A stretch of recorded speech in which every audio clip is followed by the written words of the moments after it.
ప్రజల దగ్గరికి వెళ్తుంటే ఈయన బటన్ నవ్వుతున్నాను అంటున్నాడు, సంక్షేమం అంటున్నాడు, సామాజిక న్యాయం అంటున్నాడు.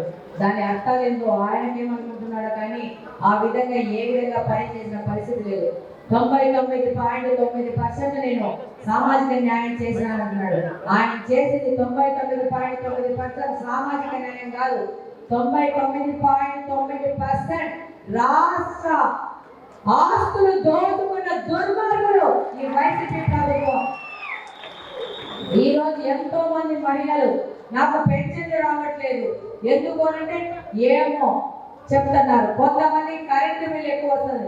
ఏం కరెంటు బిల్లు ఏమైనా ఈ జగన్మామ కడుతున్నాడా లేకపోతే ఈ ఎమ్మెల్యే కడుతున్నాడా?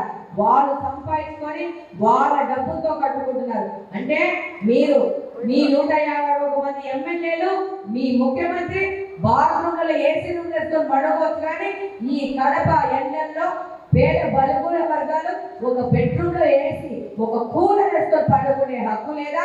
ప్రశ్నించాలి మీరందరూ.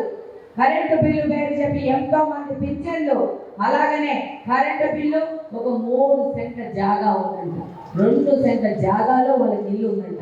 అరే వీళ్ళతో పథకాలు తీసుకోవడానికి వీళ్ళందరూ పోయి రోడ్ల మీద టెంటులు వేసుకొని పథకాలని చెప్తున్నాడా ఈ జగన్మోహన్ రెడ్డి? వితంతువులు, ఒంటరి మహిళలు ఎంతో మంది ఎంతో బాధలు పడుతున్నారు. ఎంతో మంది తల్లులు భర్తలు వదిలేస్తే కూతులని వాళ్ళని దగ్గర పెట్టుకొని వాళ్ళని సాపుకుంటున్నారు. వాళ్ళకి ఎంతో కొంత ఆర్థిక సాయం చేసి వాళ్ళకు భరోసా కల్పించి వాళ్ళని మళ్ళీ జనజీవన శ్రవంతులు కల్పించి మన దేశ భవిష్యత్తుకు సంపద సృష్టికి ముందుకు తీసుకోవాల బాధ్యత మనకి మహిళలకి.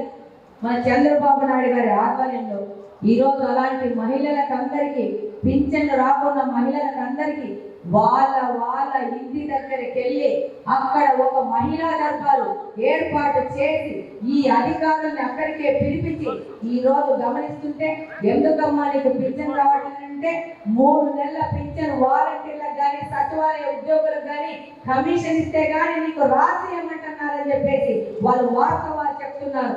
ఇలాంటి పరిస్థితి కలగకుండా వాళ్ళ ఇళ్ళ దగ్గర కూర్చొని ఈ పింఛన్లు రాయించే అధికారులు కూడా అక్కడ కూర్చోబెట్టి వాళ్ళకు రావాల్సిన పథకాలను వాళ్ళకు రాయించే విధంగా ముందుకెళ్తాము. అలాగనే సమాజంలో వాళ్ళు ఏదైనా సమస్యలు ఇంకా వాళ్ళు ఫేస్ చేస్తా ఉంటే వారి సమస్యల పరిష్కార దిశగా ఆ వీధుల్లో ఉన్న పెద్దవాళ్ళతో మాట్లాడి వాళ్ళకు సహాయ విధంగా పోతాము. ఈ ద్వారా ఈ రోజు చంద్రబాబు నాయుడు గారు వృద్ధాప్య పింఛన్లు 4,000 రూపాయలు పెంచినారు. అది కూడా ఈ నెల నుంచే నొక్కి ఒక్కానిస్తున్నాం. ఈ నెల నుంచే, ఈ నెల పై నెల జగన్మోహన్ రెడ్డి కుర్చీలో కూర్చుంటాడు. ఇంకా 2 నెలలు 3 నెలలు అంతవరకు 2 నెలలు కూర్చుంటాడు. ఆ 2 నెలల వరకు వచ్చే 1,000 రూపాయలు అలాగనే తర్వాత వచ్చే 4,000 కలిపేసి వాళ్ళకు మొత్తంగా పింఛన్ ఇవ్వడం జరుగుతుంది. అట్లనే వికలాంగుల పింఛను 6,000 రూపాయలకు పెంచిన పెద్ద మనసున్న మహనీయుడు మన చంద్రబాబు నాయుడు గారు. ఇంకా ఎంతో మంది వికలాంగులకు పింఛన్ రావట్లేదు. ఇప్పుడే నేను ఇక్కడ బయలుదేరి వస్తే ఒక అమ్మాయి కళ్ళు లేదు, ఏమ్మా నీకు పింఛన్ వస్తుందా అంటే నాకు రావట్లేదు అక్క అని చెప్పింది. ఏమ్మా అంటే ఏమో అమ్మా వాలంటీర్లు పలకట్లేదని చెప్పింది. నేను ఒకటే చెప్పినాను, ఇట్లాంటి సమస్యలు పునరుద్ధరణ కాకుండా వాళ్ళ ఇళ్ళ దగ్గరికి వెళ్ళి వాళ్ళకు పింఛన్ చేసే విధంగా నేను మీ మార్గంలో పని చేస్తానని ఈ సందర్భంగా మీకు వాగ్దానం చేస్తున్నాను. నవీకోట్లో నేను ఒక 15 రోజుల క్రితము ప్రజల్ని కలవడానికి మా క్యాంపెయినింగ్ సందర్భంగా వెళ్తే ఒక మహిళ భర్త 2018లో చనిపోవడం జరిగింది.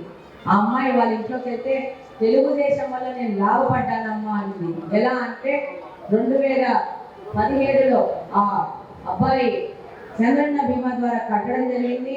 ఆ తర్వాత కట్టిన 8 నెలలకి దురదృష్టవశాత్తు ఆయన యాక్సిడెంట్లో చనిపోవడం జరిగింది. చనిపోగానే వాళ్ళకి పాపం దహన కర్మాలు చేసుకునే అంత చేసుకోలేని పరిస్థితిలో ఆ కుటుంబం ఉంటే మన చంద్రన్న బీమా వల్ల 5 లక్షల రూపాయల ఆర్థిక సాయం ఆ కుటుంబం అందుకోవడం జరిగింది. అలాగనే మన నారా లోకేష్ గారు వాళ్ళకి 2 పిల్లలు ఉంటే 19వ సంవత్సరం వరకు 2 దఫాలు 25,000 రూపాయలు ఆ పిల్లల చదువు కూడా ఇవ్వడం జరిగింది. ఆ తర్వాత మన దురదృష్టవశాత్తు 2019లో తెలుగుదేశం పార్టీ ఓడిపోయాక వాళ్ళకు ఆర్థిక సహాయం చేసే నాడు లేకుండా పోయినాడు. ఇది ఒక మహిళ తన యొక్క అనుభవాన్ని నాకు చెప్పడం జరిగింది. నేను అదే నా సోషల్ మీడియాలో మీకు రీల్ రూపంలో చూపించడం జరిగింది. వాస్తవాలు నిర్భయంగా చూపిస్తాం. తెలుగుదేశం పార్టీ చేసిన సమాజ సేవను ప్రజల దగ్గరికి తీసుకుపోతాం. వాళ్ళకి ఇంకా సేవ చేసే విధంగా మేము ముందుకు పోవడం జరుగుతుంది.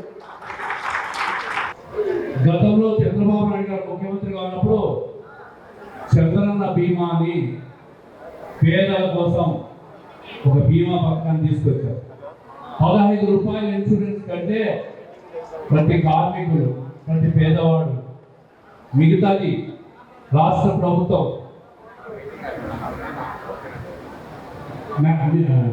మ్యాచింగ్ గ్రాంట్గా కట్టి ప్రతి ఒక్కరికి ఇన్సూరెన్స్ సౌకర్యం కల్పించింది. ఎక్కడైనా పార్షియల్ డిసేబుల్మెంట్ అయితే 2 లక్షలు, పూర్తిగా మనిషి చనిపోతే 5 లక్షల రూపాయలు ఇన్సూరెన్స్ బీమా వచ్చేది. ఈ ప్రభుత్వం వచ్చిన తర్వాత చంద్రన్న అనే పేరు ఎక్కడున్నా కూడా ఈ ముఖ్యమంత్రి గారికి నచ్చదు. ఆయన పేరు తొలగించాలి. ఆయన పేరు తొలగించడానికి జగనన్న బీమా పెట్టుకోవచ్చు. అన్నిటికీ పెట్టుకున్నాడు కదా ఆయన పేరు. మరి ఆయన ఆ పని చేయలేదు. ఈ ఇన్సూరెన్స్ పథకమే ఎత్తేసాడు. ఈరోజు పేదవాడు, ఎంతోమంది కార్మికులు, బేల్దారులు కావచ్చు, పెయింటర్లు కావచ్చు, ఎలక్ట్రీషియన్లు, కార్పెంటర్లు, అనేక వర్గాల్లో మార్కెట్లో చేస్తున్న హమాలీలు, ఎంతోమంది, ఎన్నో కార్యవర్గాలు ఉన్నాయి నగరంలో. 50,000 పైసలు.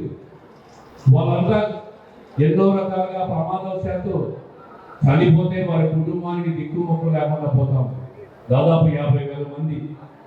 ఈ 50,000 మందికి కూడా తెలుగుదేశం పార్టీ అభ్యర్థి మాధవి గారు కడపలో గెలిస్తే నా సొంత ఖర్చుతో రిజిస్టర్ బాడీస్ లో ఉన్న ప్రతి వ్యక్తికి కూడా 5 సంవత్సరాల ప్రమాద బీమా ఇప్పిస్తానని చెప్పి నేను వ్యక్తిగతంగా నా సొంత ఖర్చులతో చేయిస్తానని చెప్పి నేను హామీ ఇస్తా. ఇదే ఉంటే ప్రతి వ్యక్తి కూడా ప్రమాదానికి బారిన పడిన ప్రతి వ్యక్తి కూడా ఒక భరోసా వస్తుంది ఆ కుటుంబానికి. ఎంతో మందిని చూస్తూ ఉన్నాం, మా భర్త యాక్సిడెంట్లో చనిపోయాడని. అదే చంద్రన్న బీమా ఉంటే వారికి ఈరోజు ఒక అండగా ఉండేది. దాన్ని జగన్మోహన్ రెడ్డి గారు తీసేసి పేదవాళ్ళ పాలిట ఒక శాపంగా తయారైనాడు. అందుకే ఈ నిర్ణయం తీసుకున్నా. నా సొంత ఖర్చులతోనే 5 లక్షల రూపాయల బీమా ఇప్పిస్తానని చెప్పి సందర్భంగా హామీ ఇస్తా ఉంటాం.